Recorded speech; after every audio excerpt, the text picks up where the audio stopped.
గురుడు డ్రెస్ మార్చాడే. మనం వాడి అడ్రస్ మార్చేద్దాం. డ్రెస్ అదిరిందయ్యా సాయి. మనిషి కూడా మార్నింగ్ అంటే ఫ్రెష్ గా ఉన్నావు. ఏముంది సార్ మనకి పనా పాడా? ఇంటికెళ్ళి భోంచేసి ఫుల్ గా రెస్ట్ తీసుకుని వస్తా. నీ పనే బాగుందబ్బా, మాకు ఇక్కడ వాచిపోతుంది కింద పైన ఏసీలో. ఎక్కడమ్మా ఎక్కడ మీకోసమే వెయిటింగ్. సాయి బయలుదేరదామా? నాకెందుకో వెళ్ళాలనిపించట్లేదు సార్. అయ్యో అంత మాట నాయన, జీవితాలు నాశనం అయిపోతాయి. పైగా వెళ్ళేది ఇంటికి, ఆఫీసు కాదు.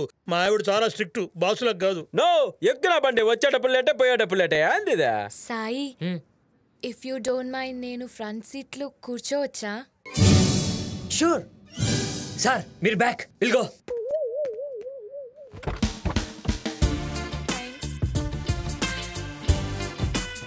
బాగుందన్న వ్యవహారమా? వచ్చేటప్పుడు వెనక, ఇప్పుడేమో ముందర. సైడ్ బాగుందన్నా, మనమే కొనేసి ఒక కంపెనీ పెట్టేస్తే పోలా? కుదరదు. ఏ అది సీఎం. ఆయన్ని మాజెల్లే కదన్నా. ఇదేంటి సాయి ఇక్కడ ఆపావు? ఇక్కడ దిగేవాళ్ళు ఎవరున్నారు? మీరు ఇక్కడ దిగి మెట్రో ట్రైన్లో వెళ్తారు కదా. ఇక తప్పదు దిగురెడ్డా. అది కదన్నా, పొద్దున్నే కదా నువ్వు చెప్పింది మెట్రో రైలు పనిచేరుతోందని. మధ్యాహ్నానికి పూర్తయింది లేవయ్యా. నువ్వు దిగురెడ్డా, వాళ్ళకి మన అడ్డం అంట. ఏమైతే నాకు అర్థం రా అన్నారా. అదిగో ఏందన్నా చేరమన్నా, ఒక పని చక్కరగా చేయవు నువ్వు. నడి రోడ్లో నిలబెట్టావు. హలో, నీకు సపరేట్గా చెప్పాలా? 50 తీసుకుని కొబ్బరి బొండం కొనుక్కొని వెయిట్ చేస్తే సర్వీస్ ఆటో వస్తుంది. అది ఎక్కి మీ ఇంటి దగ్గర దిగు. ఇంకా మిగిలే అనుకో, ఆశా చాక్లెట్ కొనుక్కుని చప్పరిస్తూ మీ ఇంటికి పో. నన్ను ఆశా చాక్లెట్ కొనుక్కోమంటావా?